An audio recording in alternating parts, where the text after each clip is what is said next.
Welcome to How Preschool Teachers Do It. This is Alison Kentos. I am an early childhood educator. And this is Cindy Tarabush. I am an early childhood consultant. This podcast is for parents and early childhood professionals. Let our experience and research-based knowledge become your guide. Happy Monday, preschool peeps.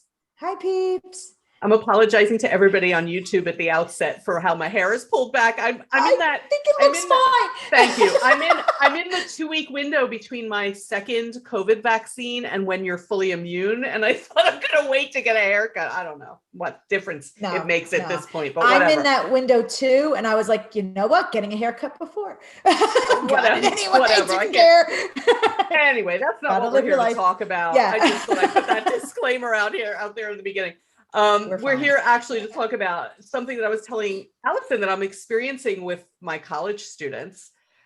So I'm teaching this course where they have to respond to a question about basically public displays of behavior. You know, a public display of children's behavior is described, and they have to say if they would use this or not. And I am continually amazed in the year 2021 at the number of college students who will respond with responses like, I would absolutely use this system because it's going to force the children to behave better.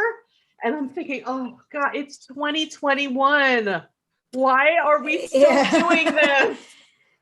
Yeah. And why do they think it's going to force the children to behave better? I don't understand that part, but also some children, they don't have that control yet. So it's not even their fault. And you're gonna, I can't. We're talking about, when we talk about this, of course, we're talking about young children. That's what this podcast is about, right? Yeah. Young children who are just learning. You know, in a prior episode, we talked about how to teach children problem-solving techniques, and they're just learning all this. But behavior is always communication, as we have said before, and there's a reason why children behave the way they do. Some children struggle a lot with self-regulation, and they will continue to do that for a number of years. Yeah. Don't we know some adults who struggle with self-regulation and controlling themselves and following rules? I mean, look around, folks. Absolutely. Look at what's happening here. Yeah. Around you. Yeah. People struggle with following rules. Yeah. And to be clear, when I'm talking about public displays, I'm talking about things like hanging up things that show who behaved as you wanted them to, who did not. Right. And like I think chart. Or those, remember those stop signs? You're in the green, you're in the yellow, you're in the red. Oh, God, they still exist, those things? Yes. Or limit, although I'll say I don't see them as often as I did in the past. They still do exist. Right. And I still will get college students sometimes reply to that response and say, well, I don't like this system, but I love a traffic light. And I'm like, it's the same thing. Same thing. It's the same thing. What you've done is you've taken children's social emotional skills and put them on display for the world to see. Right. And not only have you done that, but those children who struggle will, I just think that they must feel so defeated. And I mean, how would you like it, you know? Right. Like, imagine if you're just having a bad day and it's displayed all day on your forehead, how well you drove to work, and were you nice to your children at daycare? Did you feed the dog this morning? And it's all displayed here, and everybody knows what your personal stuff. I mean, like, that's how I feel that kind of stuff is. It's like, oh, she's a good listener and this one's not. That's how, like, you shouldn't have to walk through life like that, displayed. But can you imagine, like, let's imagine, folks, let's put it on an adult level. Like, at the end of your workday, they line you all up in a hallway and they have a big display there of who was the best teacher today, or who was the best accountant today, or who was the best architect today. Right? And they have everybody's names up, and they're like, Alison did a great job today. She's going to get 2 stars, but Billy, not you, Billy. not you. Not you, Billy. How motivating is that? That is not motivating. Would you continue to work there if that happened every day? Because I wouldn't. I wouldn't. I just, I wouldn't want to be judged constantly like that. No, and and it's equal to how much I think that public displays like that can be damaging to some children. Equal to that is the whole thing that you hear teachers do when they're like, look how nicely Billy is sitting. I have a thing about that. Cindy knows I have a thing about these. I like the way Billy's sitting. I like the way Johnny's sitting. Yeah. Yeah. I'm pretty sure that what you're just doing is negatively impact, right? Where you're negatively impacting Billy's popularity is what you're doing. Also, it makes Billy feel like she only likes me when this happens. And if I can't possibly sit crisscross applesauce at all moments, that teacher must hate me, when that's not the case at all. And I'm just gonna refer back and say, please refer back to our crisscross applesauce episode, because that's another piece of whatever. But going back to the public display of behavior. Think of it this way too. I was not a good math student. I wouldn't have wanted all my tests hanging up on a wall. Right. You don't take when a child struggles with math, what do? We look at them and say, I think you need a little extra practice in your math skills. Let's set you up with some extra practice. And for some reason, when it comes to behavior, people tend not to look at children and go, I think you're struggling with your social emotional skills and your self-regulation skills. Let's do a little extra practice. Yeah. People don't do. Instead, they go, listen, we're going to take that struggle and we're going to put it on a bulletin board. Yeah. I think that's shameful. Oh my gosh. And I hope that there are some people listening to this right now. I mean, it's a weird hope. Granted, it's a weird hope. But I hope that there are some people listening out there right now who are parents who are like, what she said, my kid struggled. And my kid was always in the yellow or the red, and that was not good. And that didn't motivate. There are some children where it is a little motivational. They want to get to the green. But honestly, folks, you have to have a certain temperament and be a certain personality type for this sort of thing to motivate you rather than shame you. And I feel like we should be teaching the kids to not be motivated by these outward things. Like, you shouldn't necessarily get to a point where you're like, I'm only motivated because I'm going to earn a sticker on a chart. You should eventually be teaching them, and it takes time for them to grow into this, to be motivated from within, intrinsically. Like, I want to do that because it's going to make me feel good, not because I'm going to earn a sticker. So I think if you have these behavior charts at an early age, it just teaches them like, I should only behave when I get a sticker, and they'll never learn to internalize it. They'll just constantly be getting these external rewards, and you have to maintain it. Like, I can see having stickers that are kept privately. Yes. If that motivates the child. I've done the private things like that privately. Right. I don't display it, but it's a private thing. And I teach like a little bit older. Sometimes I'm not teaching the 3s or the 4s. I'm teaching 5-year-olds. So I can actually have full on conversations with them about like, what is going to work? What would help you? What's going on? That conversation with a 3-year-old and a 4-year-old. So? Yeah. Because I feel like that helps, because sometimes some kids are like, I talked to a boy once that I really don't care if I get a star. That doesn't help me at all. Like, he told me straight up, like, I don't care. I'm like, well, what would? And he's like, well, I really would like to earn this. I'd like to work towards, having longer outside time, or I'd really like to have lunch with you one day. Like, okay, we'll work on that, and like, or sometimes if they are misbehaving, whatever you're struggling with, sometimes I'll be like, hey, what's going on? Like, what's happening? I had a boy that happened to this week. And he's like, I really just want to be outside. It's nice out here now, and I want to go outside. So I gave them extra recess, and it helped them. So that's what motivated them. But I think that, it's okay. I really do think it's okay. Again, if stickers are motivating to a child, then have a sticker chart that you keep in a folder for that child, so that it's not displayed on your bulletin board. How about that? Right. So the people who are going, but my kids like the stickers, great. Put it in individual folders, or some sort of individual book for them, that they get their book and they bring it to you. And this isn't such a public thing. Again, I'm continually, now we've talked about some of this before, but I'm continually surprised at how many of the up and coming teachers are like, yeah, no, I would totally display their behavior as a motivator. Right. What makes you think that's such a great motivator for all the children? And you're right, Alison, we have to hone in on what motivates each child. Yeah. Each child. Yeah. What motivated me as a student would have been different than what motivated you, maybe. Right. Exactly. Well, yeah, because we're individual people, right? Like, I feel like when you do this, like, big behavior chart, you're just assuming everybody's motivated by these stickers or whatever you're putting up their stamps. I don't know.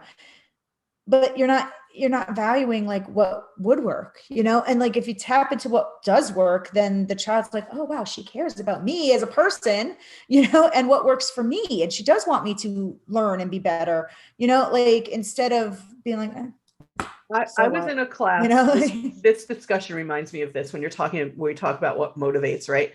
So I was in a class where the teacher had this publicly displayed sticker chart, and there was a child who didn't care. And she turned to me and she said, it doesn't matter. He just doesn't care about this. And I said, so what are you doing with him then? And she was like, well, we do the sticker chart.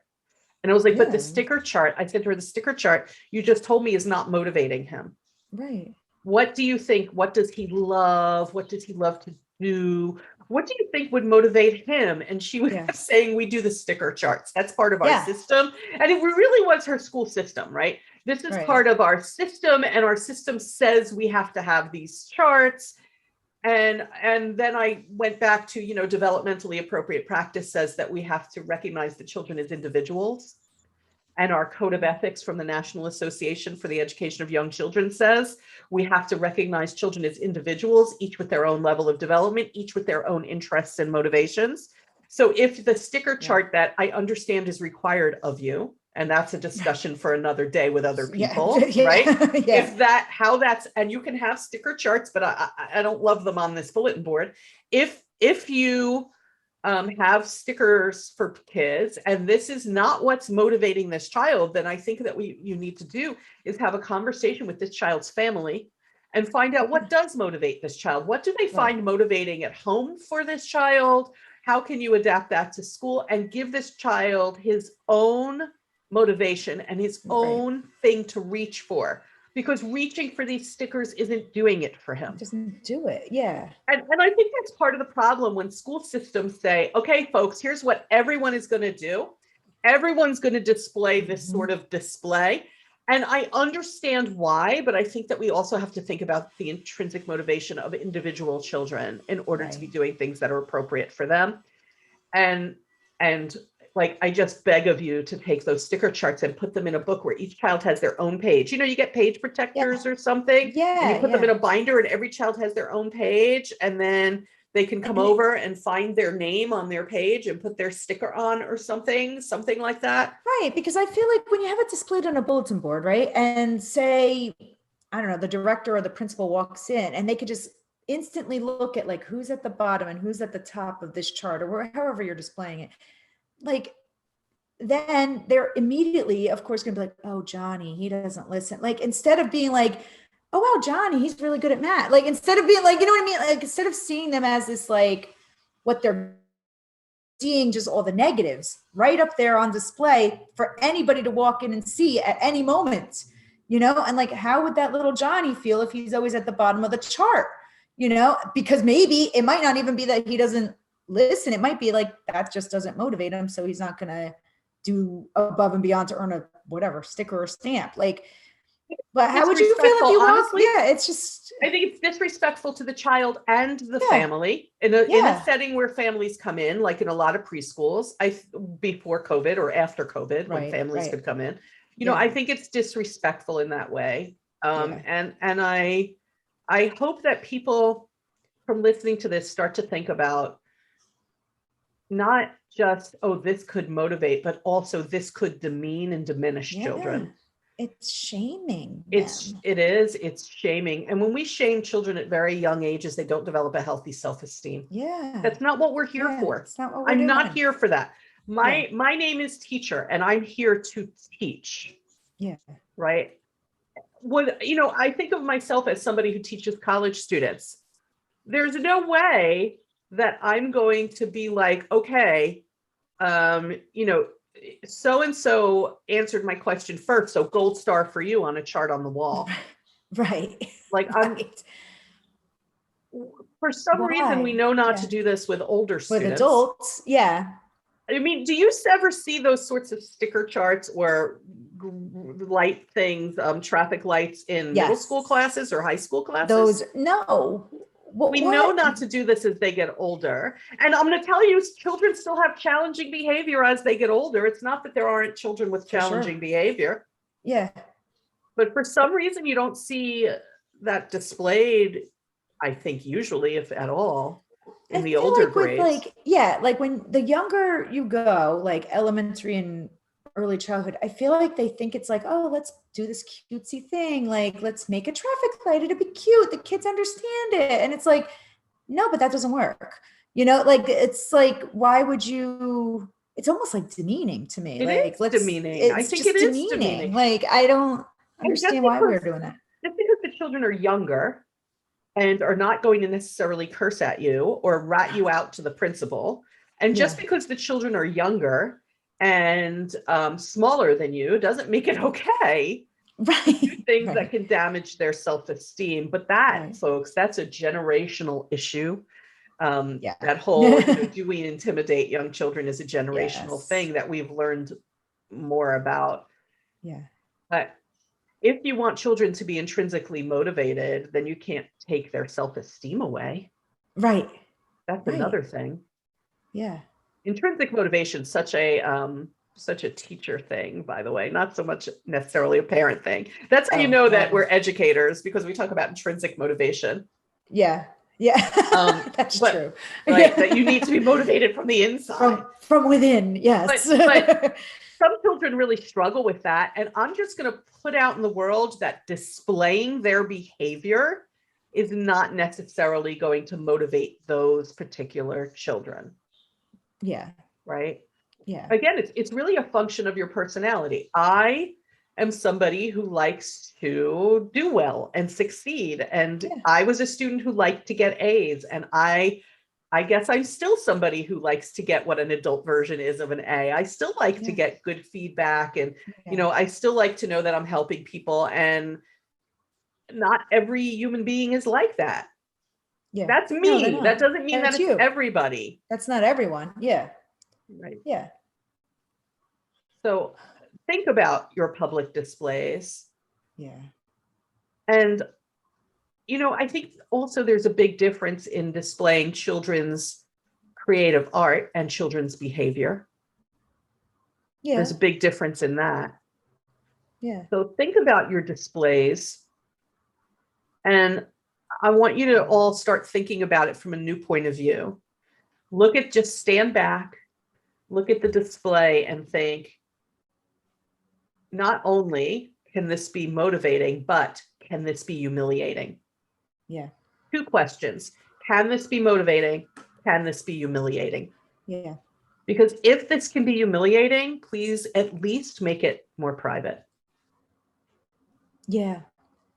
Yeah. I would stand there and be like, how would I feel if I was at the bottom? It's not strength-based. There's another teacher term. If we're going to do things that are strength-based, based on what children can do and their strengths, and build on that, which is what we should be doing, then what I'm displaying for some children is not your strength. It's the opposite of strength-based. Right. Because every child has gifts and talents. Perhaps that child who's always in the red area or has less stickers, perhaps that child is really great at doing something else, but that's not on one of my displays. For sure that they are. But you're not displaying it. I'm not displaying it. Right? I'm not displaying that. So if we're going to do things that come from a position of appealing to children's strengths and moving them, dragging them forward based on what they can do and their strengths. And we've talked before on this podcast about how unbounded learning is. Everything that they can do pulls the other things along. So if we're going to do that, then I think we have to really sit back and decide, is this building on a child's strengths, or is this leaning on some of the children's struggles? And really reflect, sit back and think, could anyone potentially be emotionally demeaned by this? And And I suspect that college students say, oh yeah, this is definitely works just because they've experienced it and maybe they succeeded at it. Right. I was thinking that, like, maybe because when they were students, sticker charts were a thing, Well, they and still behavior, and apparently they still are. I didn't know they still were because I just didn't, but I don't really. Your school doesn't say to you, you must have up a positive behavior sticker chart. No. Okay, good for you. Yeah. So that's probably why I feel like out of the loop. I just figured, hey, that doesn't happen. Okay. Because it's, but when we were kids, it did happen. So maybe they felt, hey, it worked for me, but it might have worked for you because you're motivated through that, like, yeah. And they just can't see a different way of doing it because that's what they experienced and that's what they grew up with. Experienced. Yeah. I had somebody write that she worked in a preschool and it worked. So she would absolutely do it. And I'm thinking, even if you think it worked, it worked with that class. Yeah, it's not going to work all the time. It's not going to work every time. time. We know better now. Yeah. So know better, do better. And change is hard, and changing your thinking is hard. I get it. Just do some reflection. Could this potentially humiliate anybody? Is the question. I think that's an easy question to answer if you're putting up math tests and 2 of them have F's on them, and you think, oh, that could potentially humiliate those students. For some reason, we recognize that in a snap, but we don't recognize it about behavior. And again, I'm gonna like just repeat this, Allison. Try to keep your cool. Same thing with going. Look how Carolyn is sitting. Isn't she wonderful? Oh, you are the last one to go play because you don't know how to sit. Everybody can see that, folks, and it's demeaning. So, with that in mind, we're gonna. Before I got angry. Yeah, you're welcome. We're gonna. It's my trigger. Happened to you as a kid, Allison. Yeah. We're gonna just send you all on your way now to think that over, ponder that, and if you go back and you reflect and you decide, I am going to change how I do this, whether I'm going to make it private or just take it down and try something else entirely. We would love for you to let us know that. Let us know. We love when people tell us that we have impact, either on our Facebook page or via email. Emails, yeah. And let us know if what you tried instead worked, because it can. You just have to work at it, Yeah. Put the work into it. Yeah. And don't give up too quickly. It takes kids a while to get used to a new system, and it is, now we're approaching the end of the school year. So I can potentially see people listening to this and thinking maybe in September. Next year. Fine. Yeah. Next year. That's fine. Yeah. Continue what you're doing now. Change it in September. Yeah. Yeah. That works. Or in the summer or whatever. Experiment in the summer. If you teach in the summer. Yeah. And if you don't, September. Yeah. There you go. There you have it. Okay. Yeah. So we're going to go ahead and wish you all hope. Yes, hope. Hope. Come on, it's out there. We can do this. We can do it. We're doing it. We'll catch you next week on the podcast. Bye, peeps.